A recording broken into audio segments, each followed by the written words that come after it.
This is Conspirinormal.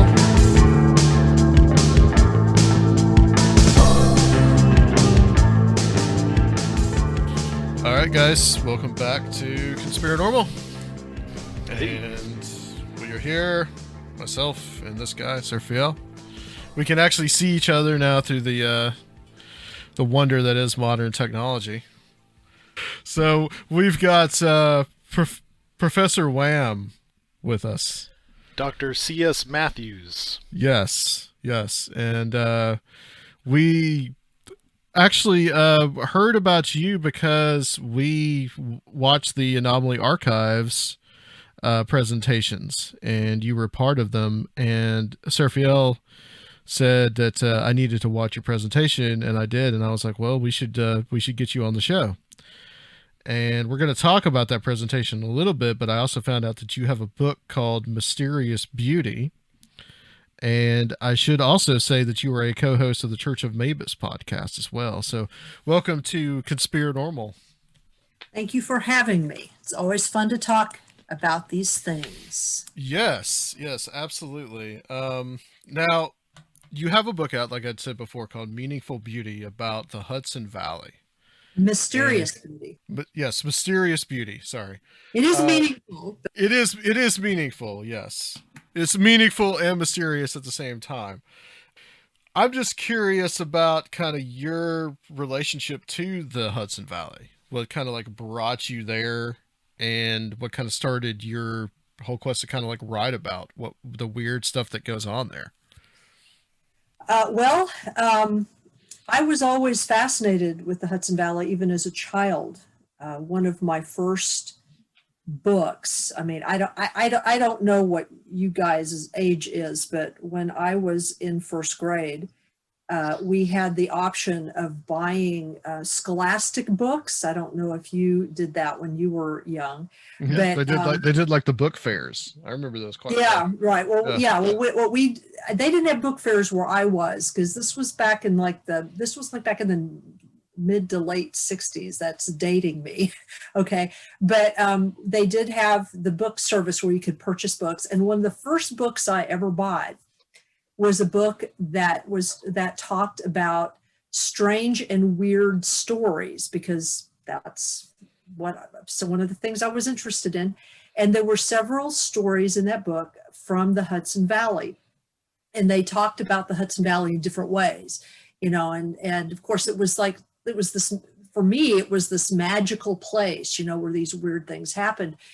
And so, and I'm like in the first grade. So I said to myself, I really want to go there someday. So, many, many years later, it turned out, and, my life and everything, and it's too much to go into, but I had an opportunity to come here, and I didn't know how long I would stay. I was up here visiting a friend, and I was thinking about moving because my situation where I was living was like even way too expensive and difficult to deal with. I was living in the DC area, which is, I can't even describe the level of stress that goes on living in that area. But anyway. You don't recommend it? Oh my God, it was crazy. Anyway, so I came up here and visited and realized it is as interesting and magical in many ways as I had imagined it. And so I moved up here, and I've been up here now for about 11 years.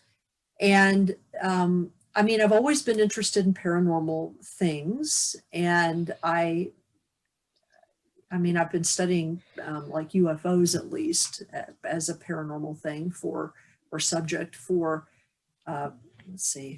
probably 45 or 50 years, most of my life, even before I became an adult. And so I was already interested in all that, and I knew that the Hudson Valley was a place where these various of these things are supposed to occur. By the time I came here, I had written a dissertation and a master's thesis, not in that order, obviously, dealing with UFO experiences and abduction stories and stuff like that. So I already had those interests present. So obviously I was going to kind of pay attention to what was going on here. about that. And gradually over time, I had sort of walked away from the academic study of it because, like most people who write dissertations, I don't know a single person who's ever written a dissertation that doesn't have like a horror story that's connected to it. And I had my horror story, and it was different than other people's, but it was one. And so, by the time you're finished with something like that, you're just sick of it. You're just sick of all of it. And I had gotten kind of sick of the weird politics in the UFO community, which still exist.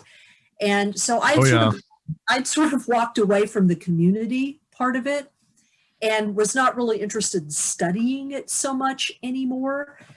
Although I maintained some of my books, like I kept on my John Keel, I kept my Jacques Vallée, I kept a few other things like that. I did get rid of a big load of books though, and now there's a couple of them that I regret because I actually had found an original edition in mint condition of Kenneth Arnold's original book that Ray Palmer had done the artwork for. Oh, nice. Wow. And I had sold it. I had found it in the used bookstore for like $1.75 because they had no idea what it was. When I actually looked up how much this book was worth, it's like $700 or $800. That's amazing. Wow.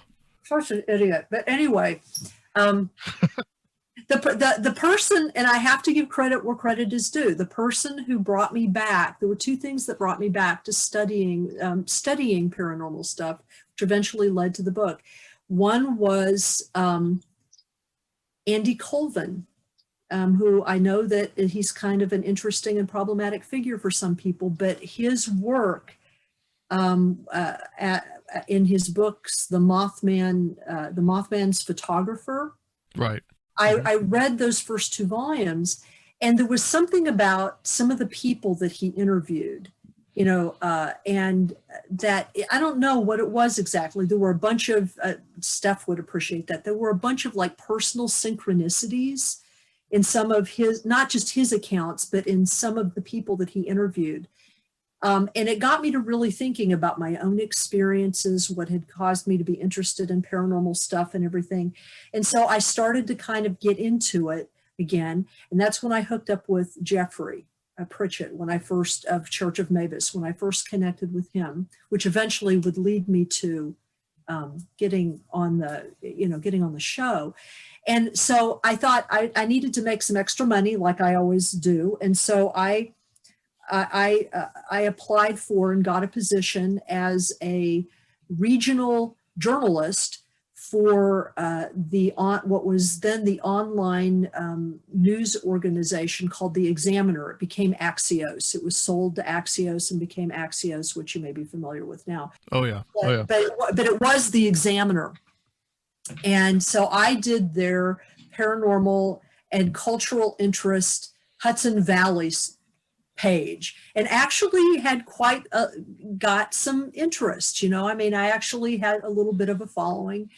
And then I had a couple of really weird paranormal experiences here, which I didn't expect, including one experience which, it was a very, very classic, and please understand, I had no interest in this at all because I just didn't think about it and care about it that much. I had one of those classic experiences where what looks like what we call Bigfoot just appears in front of your car and walks across the road right in front of you. Oh man.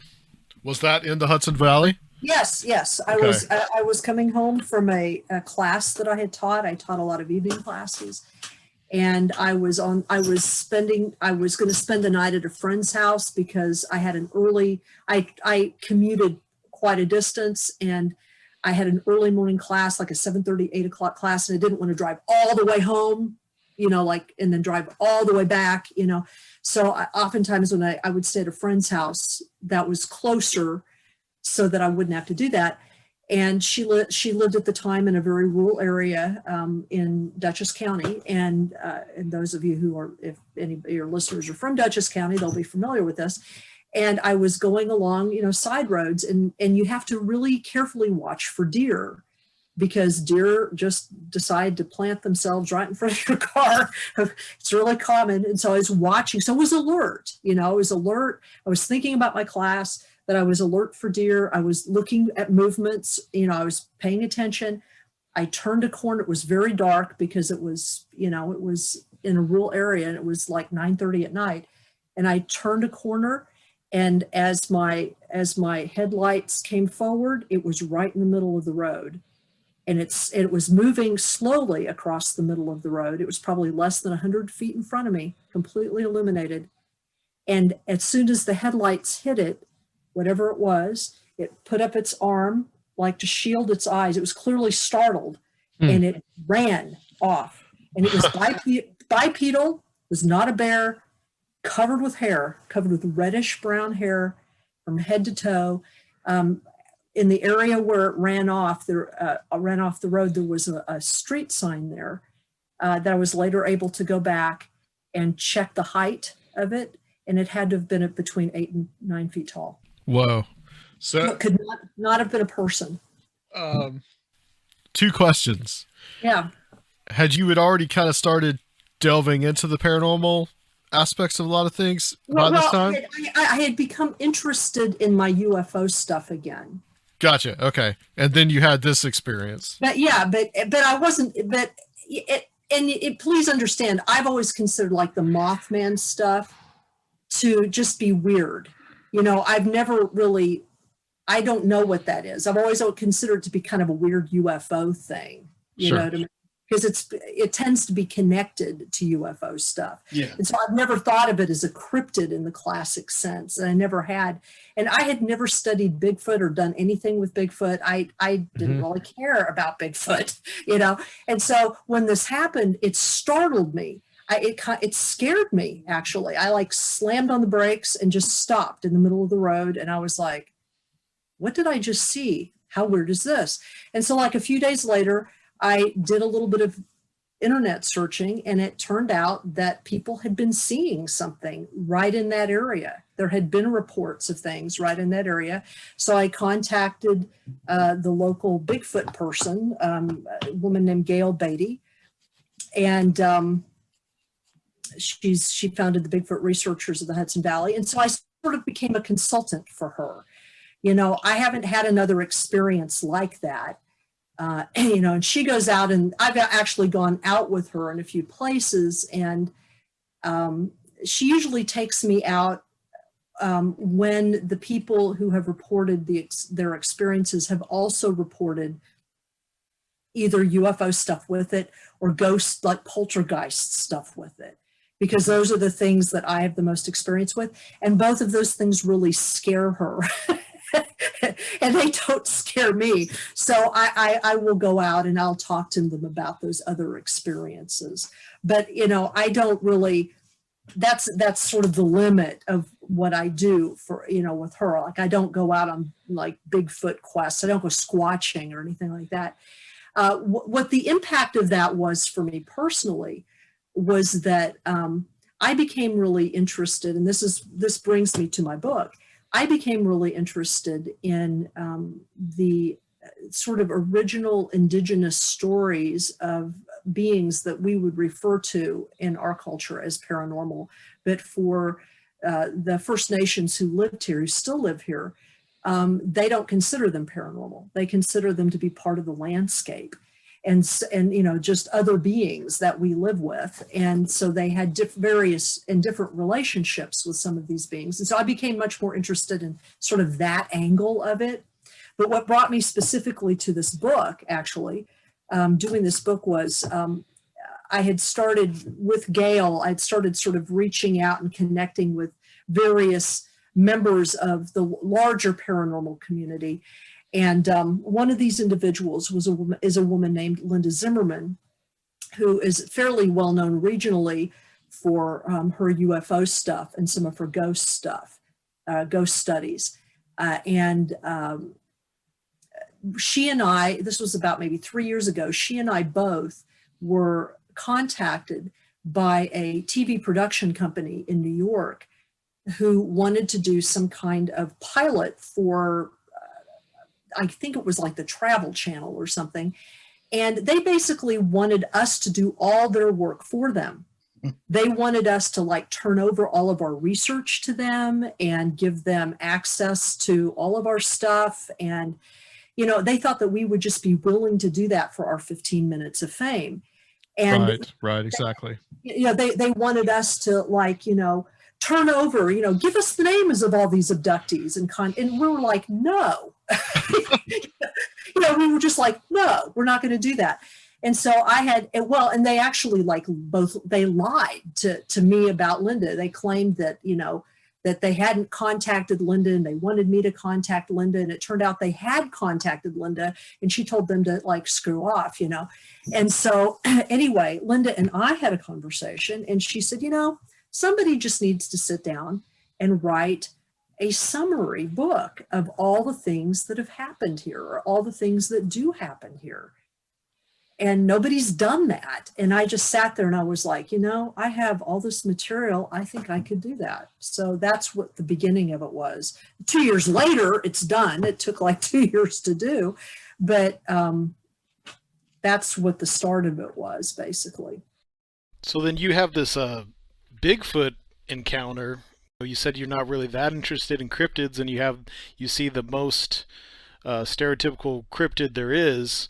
I know. And this area, like other, you know, quote unquote thin places or paranormal hotspots, whatever you want to call them, has ghostly phenomenon, cryptid phenomenon, and UFO phenomenon, which is like other places like this. Yeah. Well, you know, in a way, it doesn't. I guess in a way, it doesn't surprise me. Mm-hmm. One of the things that I found is, you know, prior to the pandemic, there was a place that I did a lot of presentations at that I mentioned in the book. It no longer exists, actually. It was one of the things that the pandemic destroyed.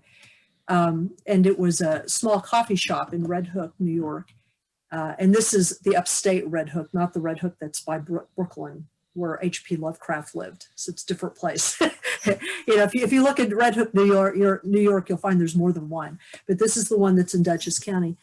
And it was because of the interests of the owner, I was able to do a lot of presentations there. Gail did a lot of her first Bigfoot groups there. And so I was able to talk to a lot of different people who would come to these presentations and would have a variety of different experiences. And one of the things that I found, and one of the things that Linda has found, is that there's always somebody who comes up to you and says, I mean, without exception, there's always somebody who comes up to you and says, you know, I've never told anyone this before, but, and then they'll tell you the story that and it can be a ghost story, it can be a UFO story, it can be a Bigfoot story. I mean, one of the big unfolding things that happened to me in the book was it turned out that where I was, the gym that I was attending, the gym that I went to a private gym. It's sort of open half time now. I haven't, because of my new job, I haven't been able to return there since last summer. But the guy who owns it, it turns out that he and his family have had a multitude of experiences that I detail in different parts in the book. Like, you know, he's had a couple of just bizarre ghost experiences. One shadow person experience that was terrifying to him.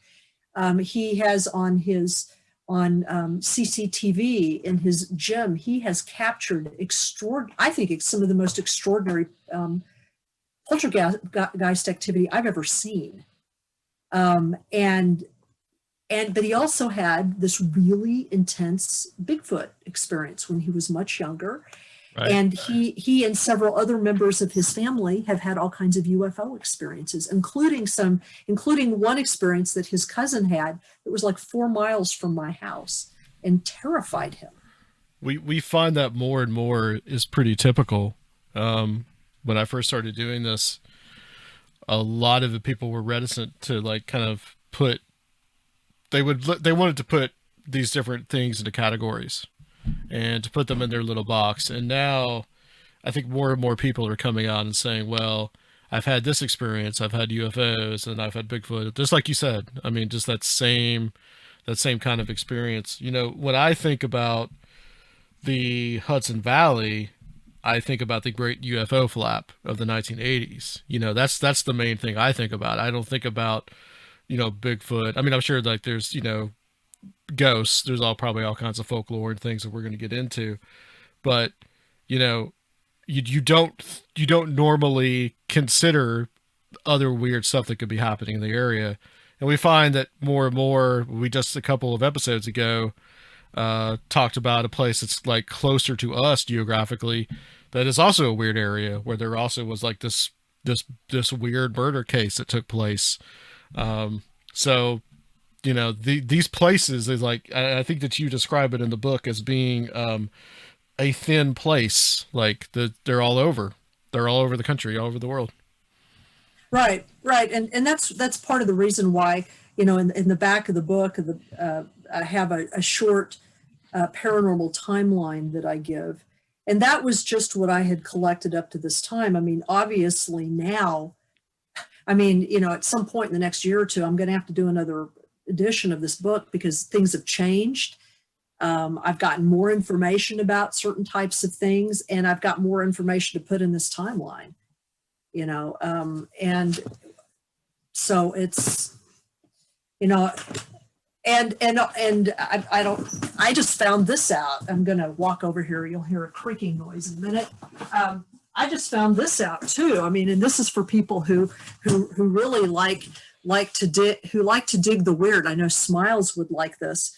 There is a very strange murder mystery that happened. I guess it was like in 1908 or something like that. It happened. It's just to the north of the Hudson Valley, up by Troy, New York, which is where the Hudson Valley sort of changes up there. Part of it links to the Mohawk River, which flows sort of, you know, northwest across the rest of the state. And then what's called the Hudson continues up in its non-estuary form up to its headwaters. And it happens right at Troy. Well, right outside of Troy, New York, there are a number of small communities, and you know, they're near the Hudson at that point. And in the early part of the 20th century, there was a very strange murder case that occurred. There was a murder of a young woman named Hazel Drew.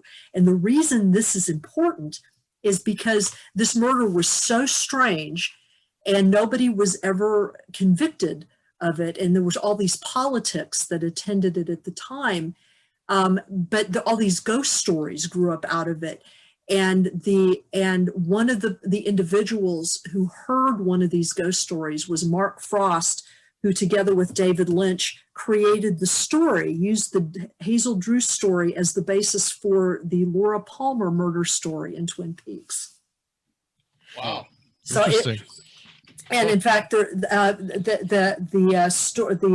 investigation into Hazel Drew's murder has been reopened, and there's been a documentary about it that's been done by a guy named John Holzer, who's a local historian. I actually have one of the first copies of I gave him some money to fund him. I've got one of the first copies of the documentary. So this place has generated a lot. You know, if you think of, you think of Washington Irving, and you think of, all the UFO flap that you were talking about in the mid 1980s, and then the UFO stuff in Pine Bush. This area has a huge amount of just sort of legend about it. I just did a big Twin Peaks marathon of all of it recently, and reading like especially some of the Native American lore around some of these places and beings, it really reminded me of Twin Peaks. So that's kind of goes full circle. I didn't realize that's where that initial inspiration took place. And also to Whitley Strieber as well. Strieber, yes, his visitor experiences that he talks about are definitely Hudson Valley experiences. I have it on good authority that through my connections in Pine Bush. I can't give you the address, but we have a pretty good idea of where all that occurred outside of Accord, New York, which is, as the crow flies, it's maybe about 25 or 30 miles, pretty much northwest of where I'm at. But from Woodstock, as the crow flies, it's very close. So what is the general geography here? So people who may not be familiar, what is technically the valley? Where does it stretch from south to north? Okay, it's the Hudson Valley is obviously connected to the Hudson River, and it goes from New York City, which it opens into the ocean there.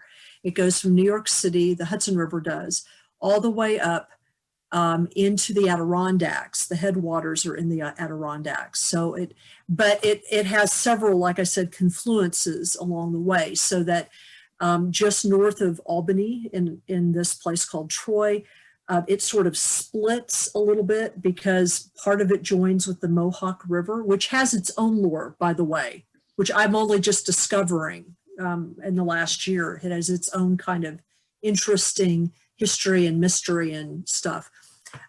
It's also another very beautiful river valley, it's not connected to the Catskills, so it's not quite as, I guess, picturesque in that way, but it is very beautiful. And then, so that's what happens on one side of the Hudson, and then the rest of the Hudson, like I said, goes up into the Adirondacks. And there are, you can look it up in Wikipedia, but there are like several sources in the Adirondacks which feed down into it. The difference between the lower Hudson and the upper Hudson is that the lower Hudson is what's called an estuary. In other words, it has tides. It is a combination of saltwater and freshwater. And so it, at least, prior to white people coming and industrialization, it was a very fertile and rich and abundant place with a great deal of fish, migratory fish, sturgeon, several types of crab. So it was sort of like a little mini version of the Chesapeake, if you will, just kind of narrow, up like that. And then on both sides of the Hudson, well, especially on the western side, you have at a certain point, beginning in the mid-Hudson, you have the Catskills, which are a very specific mountain range. And I say that because they have a different geology than some of the mountains that are further south. So you have a very complex geology in the Hudson Valley. The Hudson River itself is not that old as rivers go. It was only formed out of the last ice age. So so as a river and as a river valley, it's not an ancient structure, but some of the geology is quite ancient. What's interesting about New York State as a whole, and I do talk about this in the book, what's interesting about New York State is that New York State, of all the states in the country, New York State has the most complex exposed geology. And in fact, every single age and epoch and era of the planet is exposed somewhere in New York State, Yeah. which is completely unique. And then on top of that, the Hudson Valley, because of the glaciation periods and because of what happened as the glacier drew back and sort of carved the furrow out that became the initial channel for the river valley when the river eventually formed. What it's done is expose even more of that, so that if you look at the Catskills, for example, the Catskills were formed by several things. They were formed by an initial uplift that was caused by the collision of the Laurentian plate to what would become the North American plate. So there was an original kind of uplift that occurred, and then some erosion. And then, and this is something I didn't get in the book because I didn't know this, sometime during the Devonian period or Devonian Silurian period, what it appears now is that there was a meteorite that actually hit where now the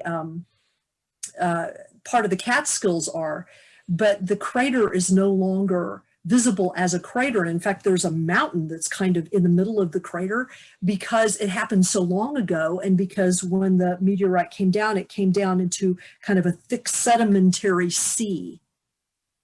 And the only evidence of it is the water course of the Esopus Creek, which is one of the major tributaries of the Hudson. It's a very unusual tributary because what it's doing is its stream is following the outer rim of part of that crater, what's left of it, and in a very unusual way, because if it was just running by gravity, it wouldn't run that way. You know what I mean? And then they've also done some geomagnetic surveys and found that you have the kind of shocked rock that you need to have as evidence, for that. But that's like a really long time ago, So you have that, and then you have the uplift. So that happened actually before the uplift. So you were hit by a meteorite in that area, then there was an uplift, then there was erosion. Then at some point it was all covered with this huge glacier that was literally, they think of like a mile thick. If you think about that, Yeah, the glaciers. A mile thick. And then really... it pulls back and not only scrapes out this furrow in the land, but then takes a lot of debris and piles it on top of the hills that are already kind of there, the uplift. And that's what forms the Catskills. The Catskills are really interesting geologically. And then there's like two older mountain ranges around here that are much older than that. They have a different geology. One is called the Shongunks or the Gunks. And those are the mountains around where Whitley would have been. Oh, okay. And they're known to be haunted. I mean, and they have an entirely different history. They're very old. And then to the east, a little bit further on, but still considered to be sort of the far end of the Hudson Valley, there are the remnants. They're called the Taconics in New York, and they're called the Berkshires in Massachusetts. But they are the remains of an extremely ancient mountain range that at one time were as high as the Himalayas, and now they're eroded down. So it's a very complex geology. And there are a lot of geologic magnetic anomalies. There's a lot of water. There's a lot of water. Water everywhere. So that pretty much is like fuel to the fire for all this like strange activity. Oh yes. Like the glaciers really did. I mean, like they formed the geography in New York. If you've been to the Finger Lakes, I've been to that area. It's pretty amazing. That's where our good friend Soraya, from Where Did the Road Go, lives. I wanted to ask you about some of these, some of the Native American legends, and they're talking about some of these beings, and like they're kind of like they're Bigfoot-like beings, and things like the Pukwudgies, like the little people. Yeah, and another one that always has kind of fascinated me is the Wendigo. Wendigo? Yeah. Well, the Wendigo is more of is you don't find the Wendigo talked about so much by the Munsee who lived here or who live here. It is an Algonquin idea, an Algonquin word, but you find that idea more present in among the Cree and Ojibwe people, maybe the Micmac. Although they don't call it, the Micmac refer to those beings as Chenu. But I have not ever heard of a Munsee person or a Delaware or a Mohican person here talk about Wendigo, although they're familiar with what it is. What they do talk about is, it probably has more to do with their history. They and the Haudenosaunee, what we call the folks that we commonly call the Iroquois, they talk about the Cannibal Giants. That's what they talk about in terms of the evil beings, the evil creatures. And at least, and this is part of what I would need to add to the book, this is what I've come to understand now, the Cannibal Giants were, I mean, there are several different types of stories about them. One set of stories comes from the Seneca, the ones that I'm most familiar with. And they basically say that the Cannibal Giants were remnants of a people, of a species that lived not only here, but also in the Ohio Valley. And they are somehow connected not to the mounds themselves in Ohio, because they did not build the mounds, but they are somehow connected to, and this is, I haven't gotten this straight because I haven't found a Seneca keeper who will tell me yet, but they are somehow connected to the religious cult that emerged among the Mississippian cultures, which were not all Haudenosaunee at a certain point. And this cult, this religious cult, in some societies gave rise to vicious warfare and cannibalism.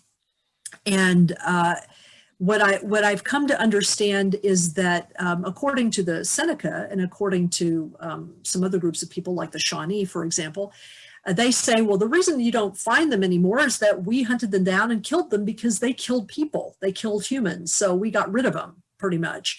But the Haudenosaunee do say that at certain up until even just maybe a few hundred years ago, that there would occasionally be sightings of them in certain places where they had been hiding out. And I think that they sort of passed into legend, you know, like maybe it was something that was told to kids to scare them or something. But that's kind of like, that's the closest that I have heard them getting to Wendigo. Now, the Haudenosaunee do have a scary being that they call the flying head, which is not the same as a Wendigo. It doesn't look the same as a Wendigo, but it has a similar origin. Wendigos are typically supposed to be, well, it depends. Ojibwe and Cree Wendigo can be different, but classically what I've understood is that Wendigos are often understood to be individuals that at one time were human. And for a variety of reasons, they became embittered or turned inward or became possessed by, you know, the dead or evil spirits or something, or an evil spirit. And they would become like a vampiric, cannibalistic being. And there's something similar with flying heads. They're just a head, but they have a similar origin in that they were originally human beings that did terrible things, like they did terrible sorcery, or they did, you know, they committed like terrible murder or something like that, and they became these sort of vampiric beasts. It's interesting because there's also, I think it's in Indonesia or the Philippines, I think it might be in both, the vampire that like detaches its head and like floats with the spine. It's like very similar. They're very similar folklore. Well, and in fact, among the Haudenosaunee, there are places even today in the Adirondacks where they refuse to go because they are known as places where flying heads live. I think it's really interesting. You mentioned earlier how these beings and these different phenomena are incorporated into these Native American beliefs, and they're much less prone to other everything like Europeans have, but they still recognize that some of these are evil, even though they're not, you know, as prone. Well, they're evil in the sense that they're dangerous to humans, and they're not evil in a Christian sense. You know, it's not like evil and good. You know, it's like that. They do understand them as being sort of part of the landscape.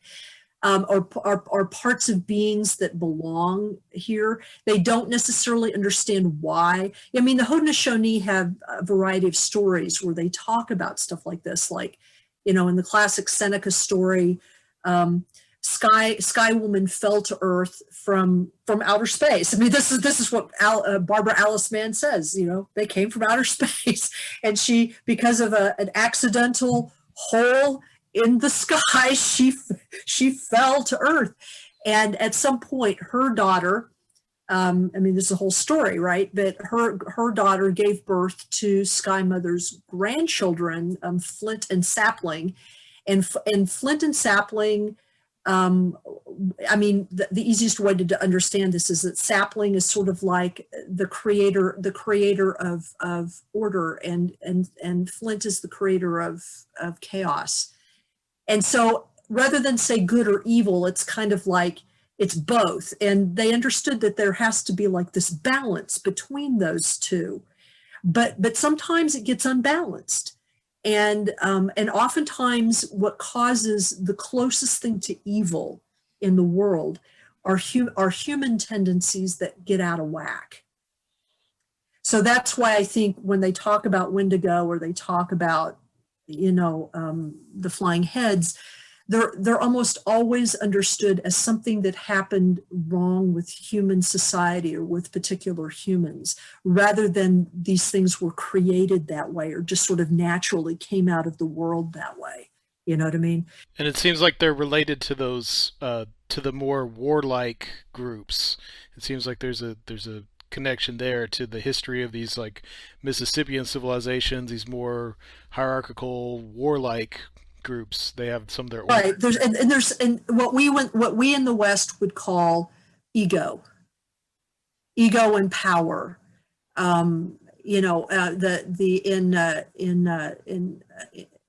think it's in Mohawk. It's called I can't remember the word now. I think Ontgant or something like that. I talk about it in the book. It means bad-hearted. It means something has gone wrong. Something has gone wrong inside, and it causes a person or a being to become, it's like an infection. They become ill. And then and so what evil is an infection that is spreading. And so you have to find, they see it kind of that. You have to sort of purify it, stop it. And this can happen in regular people. So you have to be very careful about being in balance yourself and resolving conflicts or living with conflicts if they can't be resolved, trying to live with them creatively. Violence is considered, especially violence that isn't done within a frame. That there were certain types of ritualized violence that many indigenous peoples engaged in, like all people do, but that violence was contained within certain strictures, and only under certain conditions could it be done. People that would just go out and be violent, like have, what we would describe as psychopaths or whatever, those people were considered to be very dangerous. And because they disrupted the entire order of things, and they are dangerous. I mean, they're dangerous to us now. It's not like they're not dangerous. It's not like they're not right. Yeah. The question has always been, like with them, what do you do with that? What do you do with people like that? And we're still trying to deal with that now. What do you do with that? So you had your own kind of encounter with. I guess you could call like one of these like little people of the forest. Which one are you referring to? But you had the like the little meter or whatever that you Oh called yeah, you mean the yeah. Well, I guess. I mean, we had what we think was maybe that. We were in a place. I was out with Gail, and we were going through a part that's a park that is near her house, where there are interesting things that are seen. Mostly what she has gotten there, what she does is really interesting. You know how people who do paranormal ghost investigations now, they'll use all of these tools to like get EVP and to, they'll get footage that they'll then slow down to see if there's any like little weird displacements of things and shadows and stuff. And so she has actually started doing that in places where Bigfoot and other cryptid stuff has been seen. And she has gotten EVP from some of these places. I mean, you know, in other words, she's gotten the same recordings of the same kind of phenomena that you get in a haunted place by visiting places where Bigfoot are seen, which is kind of interesting.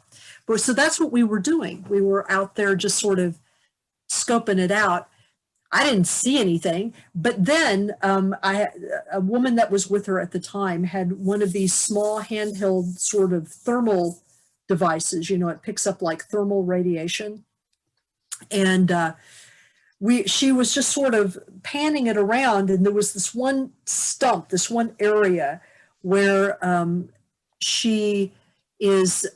was this one area where she had gotten things before. And so she was just checking it to see if there was anything there.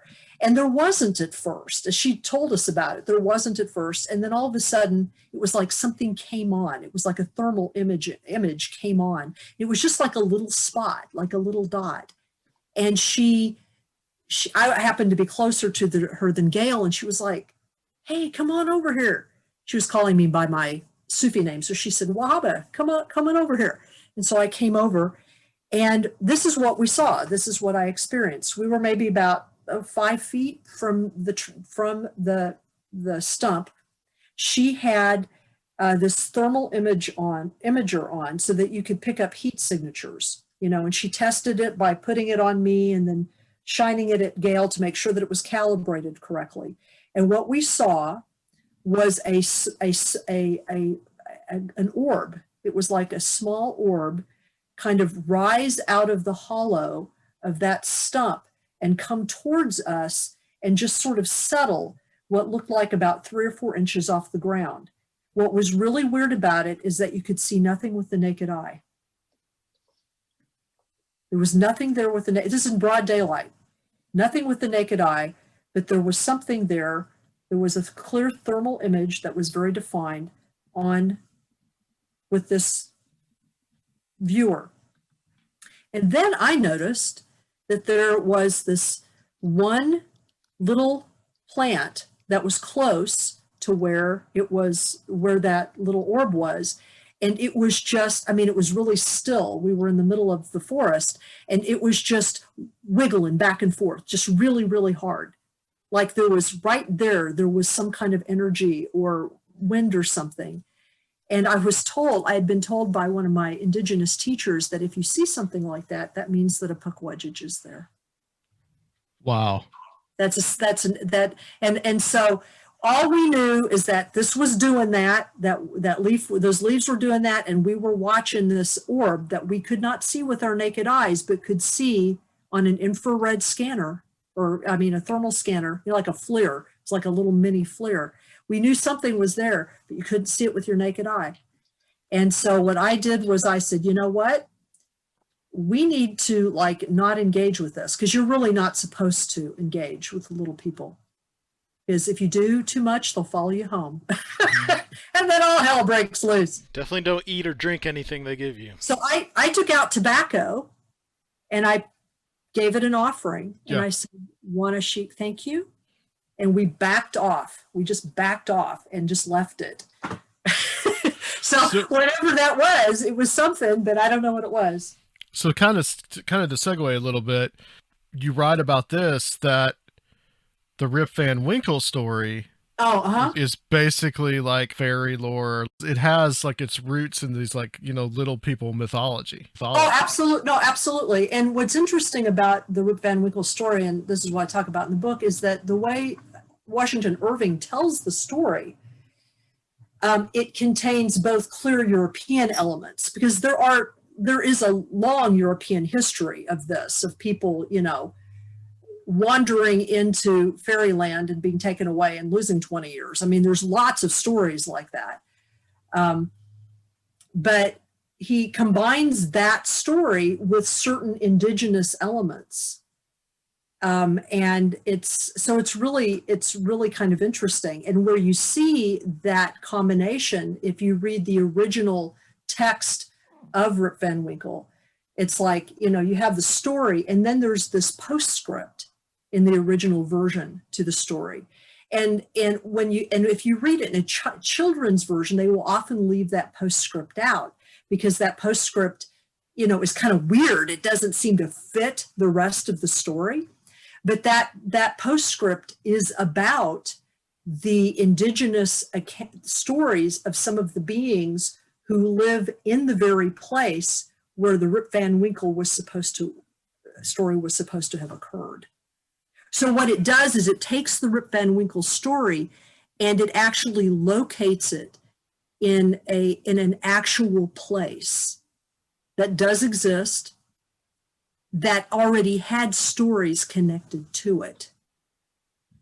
And that's what makes it interesting for, us modern readers, because it's like, why would he do that? It's just weird. And according to Matt Bua, who is a local Catskill historian and artist, and he has been studying, I talk about this in the book too, he has been studying the diaries of Washington Irving for a long time. He has come to the conclusion that part of what that postscript is, that according to Irving's diaries, he got these stories about that place, about Catskill Falls and the place where Rip Van Winkle was supposed, where this happened in the story, that he got these accounts of these beings, the Manitou at the top of the mountain and all of that stuff, that he got this from an Indian guide, a native guide, who was a navigator on one of the schooners, one of the times when he took a trip up to Kinderhook. And there was this native guy who happened to be there and just told him these stories.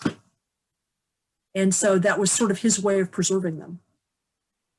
I mean, I can tell you, I have a Mohican elder who's a friend, and I have asked her about this story, and she's like, oh yeah, she lives up on the top of Hunter Mountain.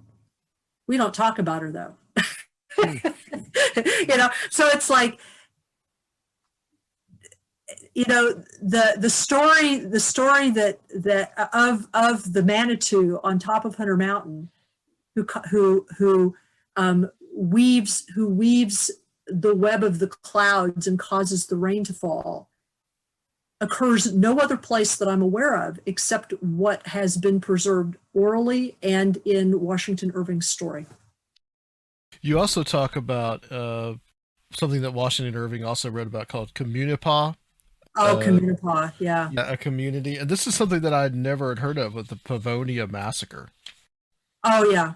Yeah, the Pavonia Massacre is, it's one of those events that most Americans don't know about, but it was one of the events that changed the history of this region, because it changed the relationship between the settlers and the indigenous people.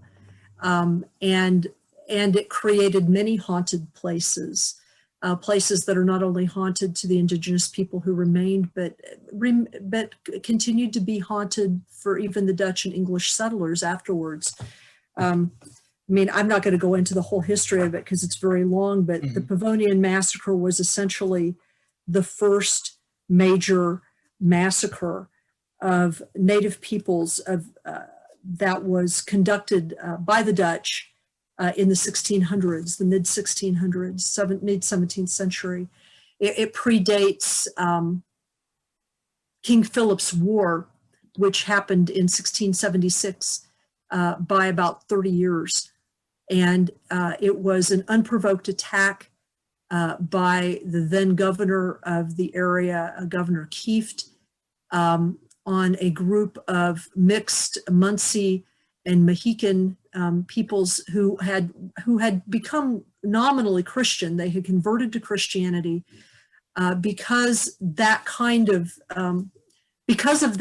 there were some strained relationships between themselves and some of the rest of their kin. And so because of those that strain, they had decided to move a little bit closer to some of the Christian communities that were the settled communities that were in the area of Pavonia, which is now, Jersey City. essentially. That's the region of Jersey City. It's all been absorbed into Jersey City. And they were actually seeking the protection of the settlers. And Kieft was made very uncomfortable by this. He wasn't convinced that they were peaceful, and they were. Basically, they had come to stay there, and the elder people and the women and children were going to be there while the men went off on a hunting expedition. And so after the men had left for a hunting expedition, Kieft called several Dutch militia, and they massacred every person. We don't know exactly how many people. It's somewhere between 200 and 300 people. So it's mostly women and children, right? Mostly women and children and old people. And then the hunters came back. And see, this was unusual. This is important because for Mohicans in particular, they tended to take their whole families with them on hunting expeditions. And they did that for safety, but also just simply because that was just the way their culture was. And so for them, for the Mohicans in particular, to leave their women and children and old people behind like that, that was an extraordinary risk of trust to do that. And then for them to come home and find that they had been massacred. And the massacre, you can look this up on Wikipedia. The Wikipedia article is pretty good. The massacre was horrific. It went on for a day and a half. Yeah, I actually did that today. I actually looked it up. Yeah. I mean, as people fled, they would hunt them down. I mean, even the neighboring settlers were horrified by it because this wasn't done by them. This was done by militia that were brought in to do this. And it changed the relationship completely. And the reason I know a little, I became really interested in it is because, first of all, the Mohican elder that I've referred to, she is a direct lineal descendant of one of the Mohican hunters. It's part of her family's history. And so she this has been retained in her family. And also here in Kingston, it's been 2 years ago. Well, it's been several years ago, but 2 years ago, on the anniversary of the Pavonian massacre, the Dutch Reformed Church here, which was the Reformed Church that these natives were supposed to have been converted to, they held a massive, did like a 2 or 3 year reconciliation with the indigenous people of the Hudson Valley, and they had this huge event. Wow. where basically the Dutch Reformed Church of North America has formally apologized for the Pavonian massacre, their participation in it, because many of the people, the militia who participated in it, later came to Kingston and built that church. So even though it happened in New Jersey, it still has resonance and effects on these people that live now in the Hudson Valley. Well, it's only New Jersey now. It wasn't New Jersey then, and it was it's on the banks of the Hudson. Yeah, it was all New Netherlands at the time. Yeah, it was on the banks of the Hudson, so it is part of the Hudson. And that whole and see, the reason I talk about it with Washington Irving is that even at the time Washington Irving wrote about it, and by this time the settlement of Communipaw had been taken over by the English. They were still, and I allude to this, I think they were still feeling some of the effects of that. You know what I mean? It was like it was a weird community. Nobody would talk. It was kind of a haunted community. Irving talks about that. He finds it fascinating, but he talks about that. And the haunting in that community continued. The elder that I was referring to, she got together with other Sagamores and other descendants of that massacre, and they have done a series of rituals in that area to release the spirits of that massacre, which from their perspective were obviously still hanging around. And this has only happened like in the last 10 or 15 years, that they've been doing things like that. But I looked into the community of Communipaw, and there are lots of stories, local stories of hauntings and just weird things that have happened there. And it now, of course, it's a community within a community. It's like a little area in Jersey City. You know what I mean? It's It's just a little thing. But yeah, it's on the Hudson, so it's part of the Hudson. It's part of the whole Hudson thing. Right. So now these colonial events, add to this place also, and so now we have hauntings coming from the colonial times as well. So it just kind of mixes in with pre-existing things that were already there and becomes part of that history now. And yeah, and see, that's kind of what I try to do in the book. First, I talk about the geology, then I talk about the indigenous sort of layer, and then I talk about the settler layer. And what happened in Pavonia sort of spread through much of the rest of the valley, so that there were two wars where I live. There were two in the area where I live. There were two wars: the first and second Esopus wars, and they were created. There were a lot of massacres. There were massacres on both sides, but there were a lot of violence. And the first war, the Esopus people pretty much won. The Esopus are a branch or a band of the Munsee, and they pretty much won. But then the second time, the Dutch came, and they, no holds barred. They just, from our perspective, violated every rule of warfare, and just, because they were going to win. So they burned and. Where Pine Bush is, where all that's, Pine Bush is a major area where a lot of that happened. The second Esopus war, and there were at least 3 documented mass massacres that occurred in that area. This is again something that I've seen again and again, that this is how these historical things and also lend to these being these thin places. Right. And so you have that, you have that layer. And then you have, and I talk about this in the book as well, then you have other layers. So that, for example, we don't think of New York as being a slave state, but it was. And there were, just down the street from me, there is the preserved remnants of a slave cemetery, a small, where enslaved people were buried there. In Kingston, they have just preserved, thank God, they got the money to preserve because they were going to tear it down. They were going to destroy it for renovation. A slave and African American cemetery in the middle of Kingston, and they have been able to preserve it. So, and during the 19th century, even after slavery was abolished here, we still had segregation. And parts of the Underground Railroad ran up the valley through Newburgh, through Poughkeepsie, and then further north into Albany, and then up into Montreal. Yeah, I was about to mention that. Yeah, you have the legacy of the Underground Railroad too. Right. Yeah. So and a lot of those hiding places are now associated with hauntings, very specifically. Right. So we have all this history, and all this history, this geology, this spirituality, and it comes into this weird mix. It's amazing. I want to hit on in the time that we have left with you.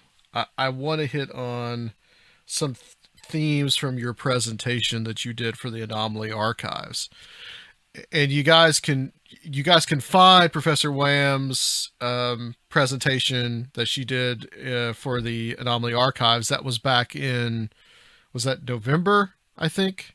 Yeah, it was. I think it was, in fact, it was the weekend after Thanksgiving. So whatever that. I think it might have been the first or second weekend that he did it, because he did it all the way through November and into December.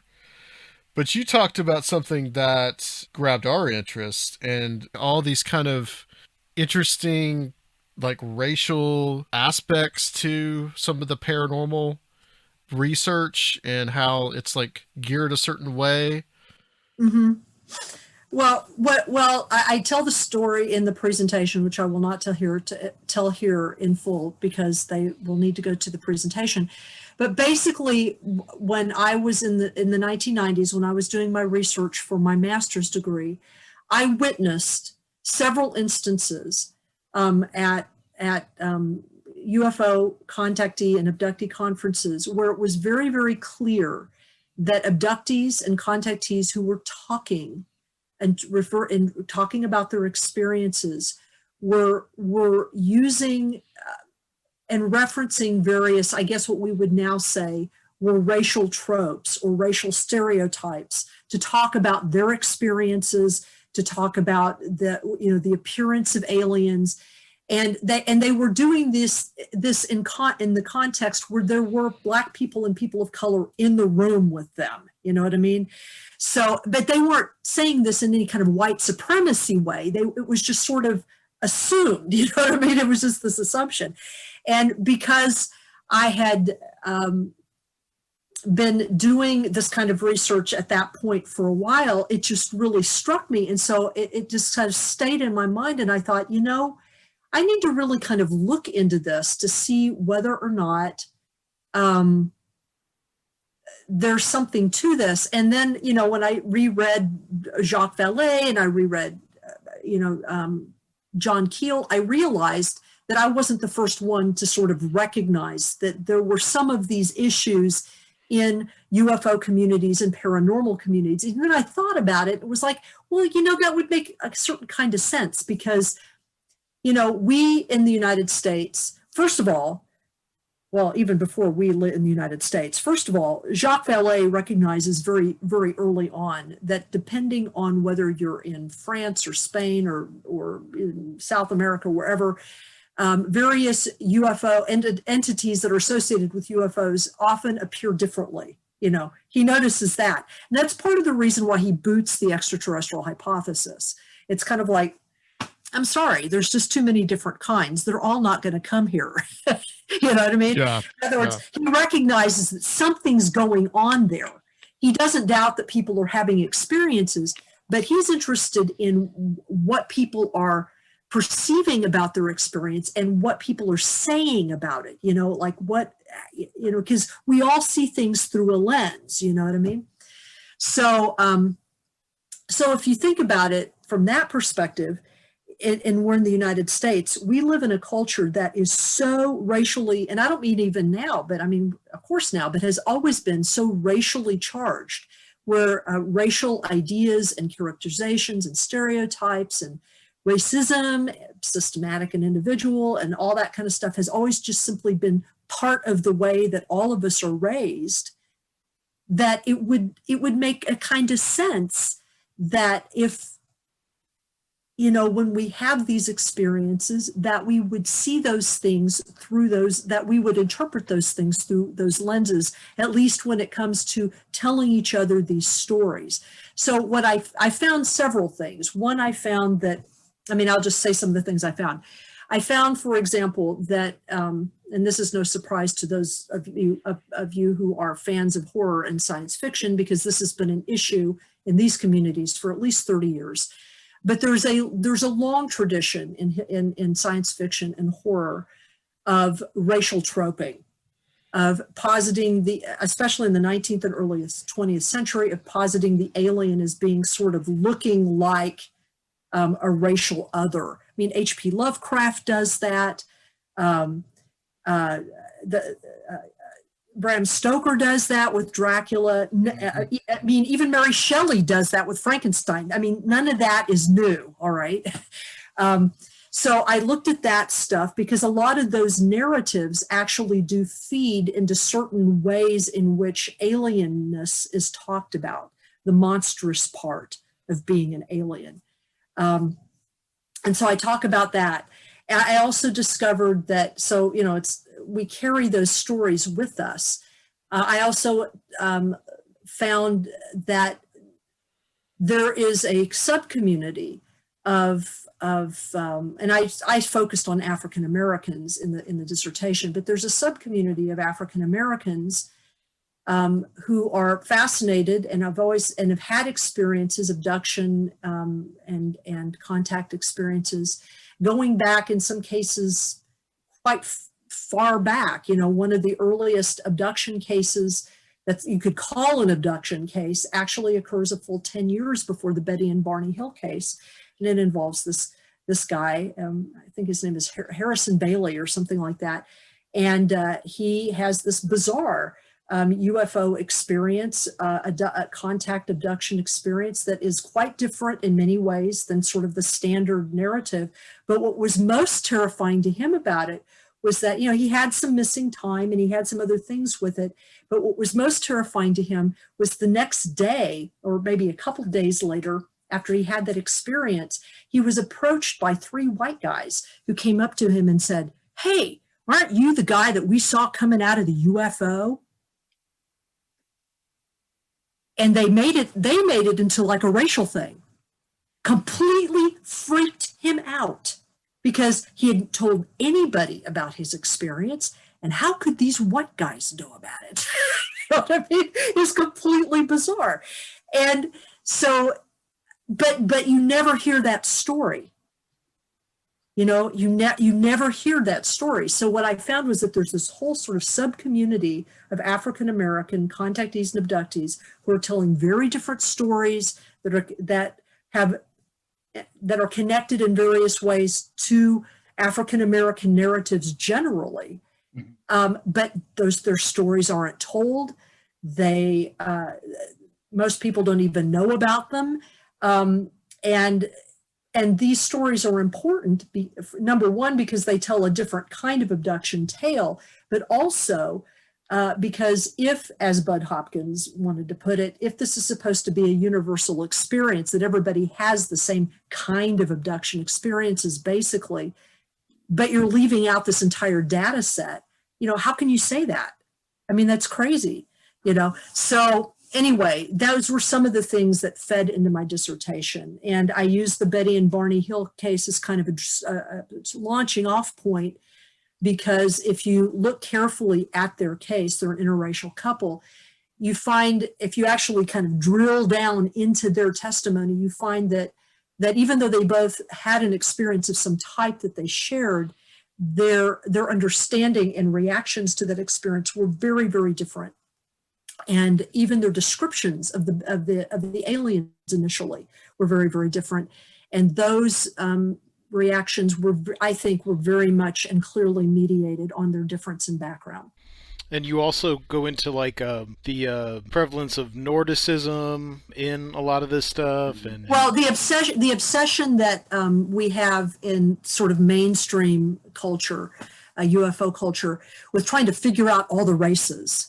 Because I noticed that there was a lot of similarity between that and the kind of obsession that racialist scientists and evolutionists in the 18th and 19th century had with trying to determine the types of humans. Very similar kinds of taxonomies, even down to the dark reptilians versus the Nordics, and all of that kind of stuff. I mean, once you kind of see that.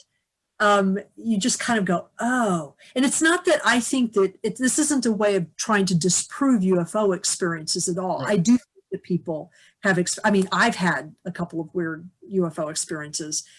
I do think people have experiences that cannot be explained and that are very interesting in their own right. But what I'm talking about is not only how we perceive things, but then how we then tell those stories to each other, and then what stories get told, what stories are privileged. And then the obsession with genetic material too harkens back to all that stuff. And of course, it turns out it's white genetic material for us. And not only that, they need us. They need us because they're degenerating. I mean, what does this sound like?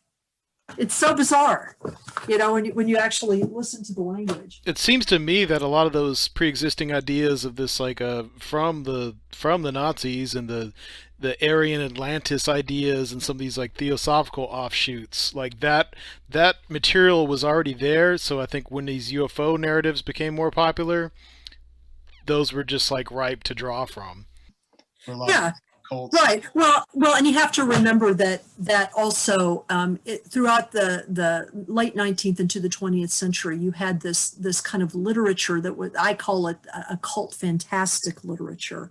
Like the coming race and the dweller on two planets and all that kind of stuff. And all that stuff posits various kinds of extraterrestrial things. Spiritualism had moved in that direction. You had people like, Andrew Jackson Davis, basically equating the nebulas out there, in space, in the Milky Way, as being the place where the ancestors were from. This is actually an indigenous idea. There's some evidence, by the way, that Andrew Jackson Davis was half Munsee. There's some evidence of this. I have a friend who's doing some research on this. So this idea, this native idea that there are ancestors who come from space is not weird, but he gives it the spiritualist spin. And from there, there develops this idea that the earliest ideas of extraterrestrials coming to the Earth and settling. One of the first accounts of that is actually the Oahspe Bible, if you're familiar with that, by George Ballou Newbrow.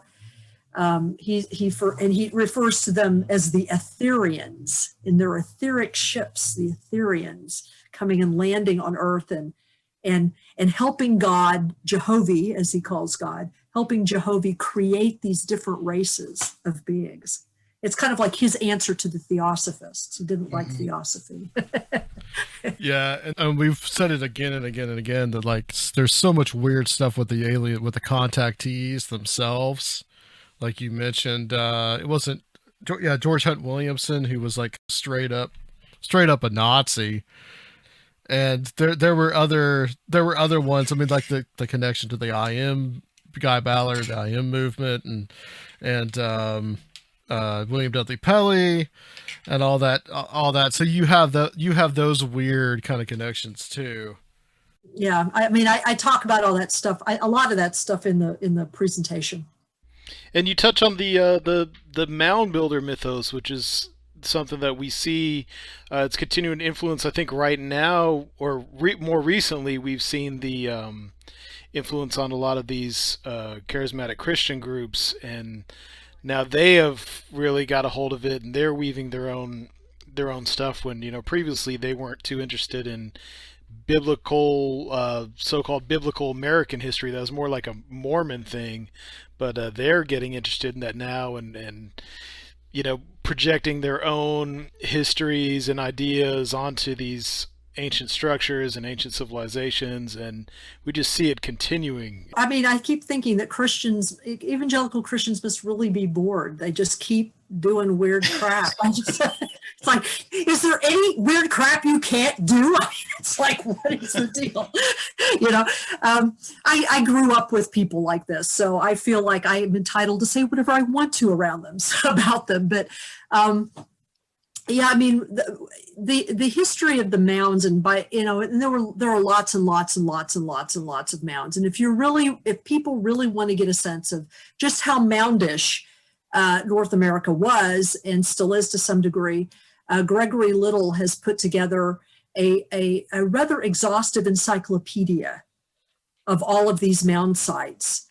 And he produces like a map at the very beginning of it. And it's like, you look at this, and this is from all time periods, and you're like, oh my God, North America was like fully populated. You know what I mean? I mean, seriously, it was fully populated like for a long time. I mean, we're talking like, I don't know, 20,000 mound structures or something like that at one point. And it had an enormous impact on the imaginations of the colonial period. Oh yeah, I mean, they just couldn't imagine that anybody other than them could possibly have done these things. But if we're just talking about Ohio, which is what I talk about in the presentation, we have a pretty good idea archaeologically and historically of who actually built those mounds. And we've known this for more than a century. They were built by succeeding groups of Lenape, Munsee people, and then later the Iroquois, or the folks that would become the Haudenosaunee. They built them the Hopewell. They are responsible for the Hopewell mounds and formations, but they built that before they became the Haudenosaunee. The Haudenosaunee represents the political order that they live in now, which is different than what they lived in then. And then the Mississippian complex was a different thing entirely, which extended throughout much of North America, especially east of the Mississippi. Although there were some settlements west of the Mississippi, but that was a series of cultural complexes that emerged when a religious cult or a series of religious cults came up from Central America and Mexico, and they came up into North America and brought with them various improved agricultural technologies. And the way that different native groups responded to that cult resulted in the reorganization of some members of their society. But there were always some members of some of those societies that didn't do it. So that, for example, among the Cherokee, there were a lot of different bands among the Cherokee in the Southeast. Some of them, by the time this group had come up, they had already done some mounding and they were not interested in it anymore. But there were other groups or bands among the Cherokee that did. So the Cherokee themselves traditionally have differentiated between those who did the Mississippian mounding and those who did not. The Iroquois did not participate in the Mississippian culture. The Shawnee did, however. And if you want an example of the Mississippian culture, Cahokia is probably one of the best preserved examples. That's in what the area that's now called East St. Louis. And it's the largest earthen pyramid, I think, in the world, actually, at least in the Western Hemisphere. It's an earthen pyramid, built just by earth, by mounding earth in various ways. But that's like an example of, if people like, what is a Mississippian cultural thing? So in Ohio, you have the ruin that's called Fort Ancient. You have that serpent thing, oh yeah, famous thing. Serpent Man. That is actually a Mississippian culture. It's older. It's newer than some of the older stuff. The Lenape are associated in Ohio with the Adena mounds, what are called the Adena mounds, and those are mostly grave mounds, is what they were originally. And then the Hopewell ruins are associated with more complex structures, and then the Mississippian ruins are even larger. The Mississippian works are even more complex.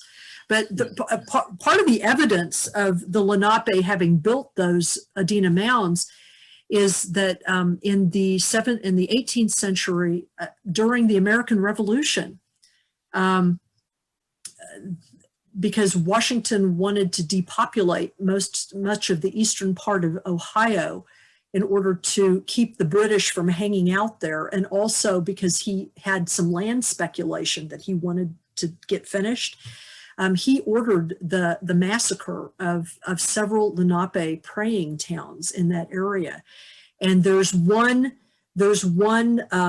mound there that the surviving Lenape of one of those massacres, they built in the traditional Adena manner in the 18th century, and it's still there. It's the only memorial like that in North America, and you can go and visit it. And it was a mound that was built to house the remains of all the people that were killed in that massacre. So we know who built those mounds. It was indigenous people who built those mounds. Right. And I understand if people are, interested in ancient history and they're on more of a spiritual quest for ideas like a mother civilization or Atlantis or things like that, but they just have to, I just think people need to acknowledge a lot of the history of these like racist imaginings by the antiquarians and religious groups, and you just have to acknowledge that stuff took place first. There's a reason why the archaeological establishment is so adverse to a lot of this speculation, because there was just rampant speculation that was terrible for hundreds of years, and so now they're just getting a actual hold on what we can determine scientifically of the reality of it. But there's no acknowledgement. Well, I think it's way past time for America to come to a reckoning of the indigenous populations that were destroyed. Yeah, just in general. Yeah. And just in general, I mean, because they gave us so much. I mean, they gave us, 60% of the food that is consumed in the world today was created and developed by American indigenous peoples. Without them, our settlers would not have survived. And, that's just those are the facts on the ground. Mm-hmm. So it's like it's past time. I mean, it's the one thing I'm really passionate about, as you can see, and it's partly because of my moving here and becoming aware of that history lying underneath this place, and coming to know the indigenous people here, who a lot of people think have left or have died, and actually a lot of them figured out ways of staying here. They adopted kind of Dutch or English sounding names, and they oftentimes retained their own communities in little tiny pockets and hid in plain sight. And now they're coming out again, because for them, for the Munsee, this is the time of this is the time of the eighth fire prophecy. So this is a time of prophetic gathering. They're waiting to see whether or not the world's going to end. I guess it's probably the best way to put it, whether the world's going to end. It's up to us, they say. Well, Yeah, I can tell that you are really, really passionate about that subject. Yeah, it's something that just like I can just imagine, the white settler standing next to Native American in, like, I don't know, 17 or 1800s somewhere. And he's just like, look at these structures. They must have been built by the Israelites. The ancient Phoenicians must have come here. It was built by the Canaanites. And the Native Americans like, no, we built this, man. They're like, no, I don't believe that. There's no way you could have built this. Yeah, actually, what the natives would often say is, and I mentioned this briefly in the talk, is that if they knew, because sometimes the natives that they'd be talking to would be refugees from another area, and they might not know, but if they knew, they wouldn't necessarily tell settlers, because they'd already seen what settlers did. So they wouldn't necessarily say anything to them. And especially the Adena mounds, especially some of these mounds were places where the ancestors were buried. And you don't talk about the ancestors. You don't reveal this stuff. And they had no idea, I don't think, that by sort of not talking about it or feigning ignorance, that the white people would just start digging them up. It was just really not imaginable. They just didn't imagine that. That was just not something Right. they knew would occur, because for them it's unthinkable. Yeah, not 90 some odd % of all the earthworks are gone. I know. And all the people, and it is true that the Smithsonian is holding lots of skeletons. That is true. It is estimated, but none of them are giants that we're aware of. right. except that there were lots of native people that were taller than settlers when they first got here. But it is estimated that I think at last count, according to Barbara Alice Mann, that the Smithsonian is holding over 250,000 sets of remains Oh my God. that have yet Wow. to be repatriated. Wow. I believe it. It's from a native perspective, it's abominable, because from their perspective, you're holding these natives, you're holding their remains, and that means that their bones cannot return to the West,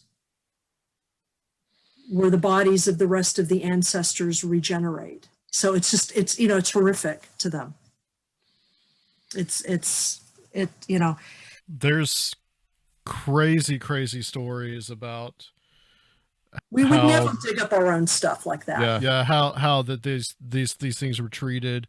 I mean, down here, Chattanooga, where I am right now, they were building the interstate on one side of the river. They needed to shore it up, so they took earth from the other side of the river, which is this place called Moccasin Bend, which has been probably at least from 10,000 years inhabited by people. And the stories were that as they were like moving all this earth, they were like skeletons were like falling into the Tennessee River, just left and right, just like the absolute, just like, desecration of these people's graves. Yeah, here in Nashville, well into the 80s, in construction projects, there's witnesses of people throwing stone box graves into dumpsters and human remains. I mean, it's just a catastrophe. Archaeologically, if you still don't have a heart, at least archaeologically, it's terrible. So you're in Chattanooga, huh? I spent the Yeah. first 8 years of my life in Chattanooga. Did you really? Yeah, I know where Interesting. Moccasin Bend is. I know my mother worked at a place on Missionary Ridge. Oh, okay. And in fact, I had an ancestor, lineal ancestor on my mother's side, who fought in the Civil War on the Battle of Missionary Ridge. Oh, really? My family has interesting, weird connections to Chattanooga. I have Interesting. fond memories of Chattanooga. I remember the Chickamauga battlefield. What a crazy, wild place that is. Yes, very haunted. I think It's that's a very another, haunted place. that's another area that I think is a thin area. And actually, what I was describing before, a thin area, is Tryon, Georgia. We talked about that a couple of weeks ago, and that's an area that I think also has some interesting qualities to it. Adams, Tennessee, where the Bell Witch is, that's another one. So these places are, I think, very, very numerous themselves. Yeah, well, and as you know, Chickamauga, it's not a very big area, and all those guys died in this little tiny area. It was just like a massacre zone. Yeah, it was a horrendous battle. It was probably one of the worst battles of the Civil War. Yeah, I mean, in terms of number of people killed in period of time or something. Yeah. Surfiel went over there with me a couple years ago, and he said he could feel it. Just how powerful it is there. Yeah, it's heavy. It's. I remember it. I remember it very well. I mean, it was beautiful. It's a lovely park. But I remember. Well, you're a native Chattanooga then. Well, I was born in Kansas, and then my family moved to Chattanooga for my dad's job at the time. Gotcha. And so much of the 60s, I was actually in Chattanooga. And then we moved back to Kansas in the early 70s. And so I lived in kind of eastern Kansas, western Missouri for a while until for a while, and then I moved. Then I went to graduate school and did all that kind of stuff, and then I moved, or began my process of moving east in the early 2000s. I got a fellowship to DC for a year, and then and that kind of whetted my teeth for that, my appetite for the East, and I eventually moved to Annapolis, lived in Annapolis for about almost 5 years, and then moved up here in 2010. Yeah, you put down roots there for sure. Oh yeah, but no, Chattanooga. I have fond memories of Chattanooga, even though it was an odd place. It is an odd place. I experienced it during the race riots in the 1960s. Yeah, after Martin Luther King was assassinated. It's had its ups and downs as a city. It used to be one of the most polluted cities in the country. Yes, I remember. Yeah. My dad, he would drive. He worked. We lived in a white suburb, and he would. Yeah, it was very segregated. Lived in a white suburb, but he would commute down to the middle of the city, and he would come back, and the smog the smog would settle on. He'd drive through smog, and it would pit the paint in his car. That's how bad it was. Yeah. It was. I think by the time that I was born, it was cleaned up, but in the 60s, it was definitely still. Oh yeah. Experiencing its own kind of bad stuff. So, all very interesting stuff, Professor Wham. I want to thank you for coming on. We're going to continue this on the Patreon side. We're going to talk about how you got the name Professor Wham. So, guys, tune in for that. But real quick, where can people find Mysterious Beauty, and where can people find you? Okay, well, I do have a website. It's professorwham.com. And that's Wham. The Wham is WHAM, not like the band. I was going to sing Careless Whispers. But, yeah. Not well. I didn't mind them that much as a band. They're better than ABBA. But anyway, that's a dig. Anyway, yeah. ProfessorWham.com, and on there is contact information and also information about where you can get the couple books that I have available right now. I've got one book, The Mysterious Beauty, that is available on Amazon, and actually it's available on Amazon, Barnes & Noble, and a bunch of other places. Pretty much any place where you get books, either ebooks or print books, you can get Mysterious Beauty. The other book that I have advertised there is a book that I wrote under my Arabic name, Wahaba Hadia Al-Muweed, my Sufi name. And it was a book I published about 3 years ago. It's a small booklet of H.P. Lovecraft inspired horror fiction.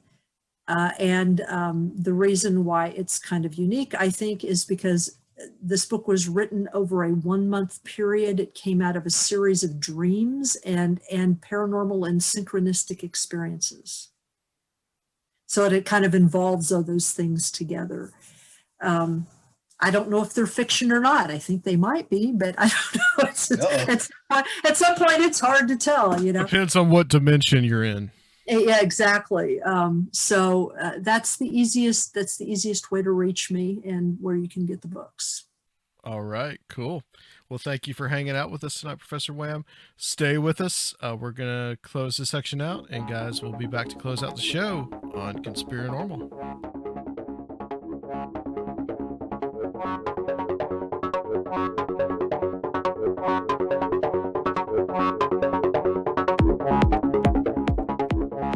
Okay, we're back, everybody, to kind of briefly close out the show. That was a great episode with Professor Wham, aka Dr. C.S. Matthews. Okay, I thought you were gonna actually spell out the Arabic name. I thought you were gonna attempt it. I could, if I could see it, I could probably do it. Very interesting interview about her book Mysterious Beauty, and also about what everything that's going on in the Hudson River Valley, and some material from her talking about her presentation from the anomaly from the anomaly archives that she did. So that's if you guys get a chance to watch that, you can go to Anomaly Archives. That is Smiles Lewis's group. He it's like basically is it like a library or like an archival place that he has for various different writings and films and I guess documents, just all kinds of stuff. And he has that in Austin, Texas.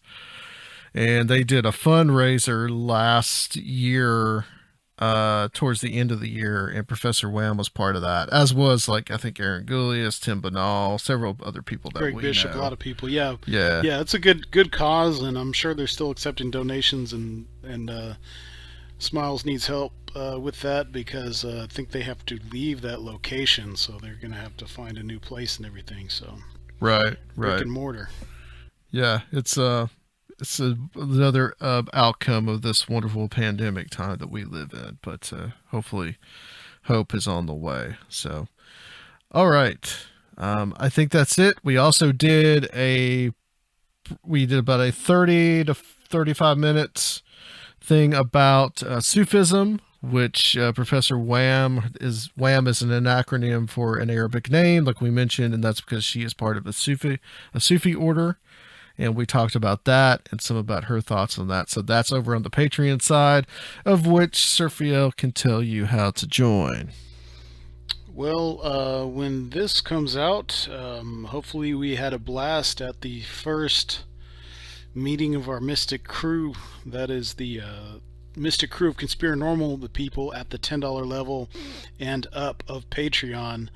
But as far as every week getting access to these episodes that we deliver, that is for the $5 level of the International Association of Conspirinormalists. Every week you get one of these Patreon episodes, and the next level is that $10 Mystic Crew level, where you get to hang out with some of the guests that are on the show, get to kind of interview people yourself, ask questions, and have a general good time.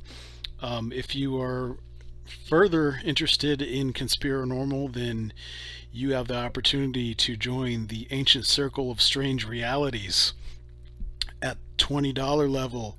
That will fully initiate you into the mysteries of Conspirinormalism. You will get an exclusive t-shirt not available on the TeePublic site.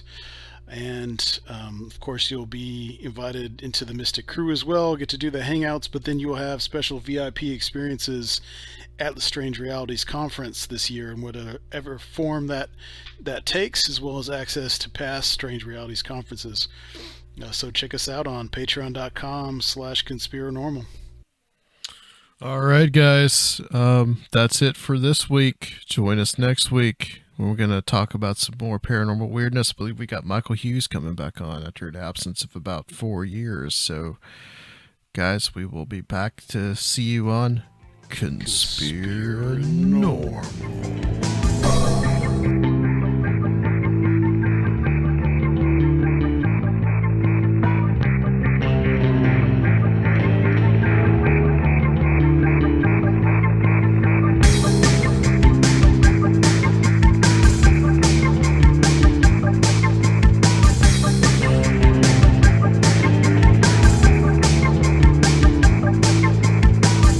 If you would like to help the show, please consider becoming a Patreon at www.patreon.com/Conspirinormal, or leave a one-time donation at Conspirinormal.com. And please check out our YouTube channel, Conspirinormal Podcast.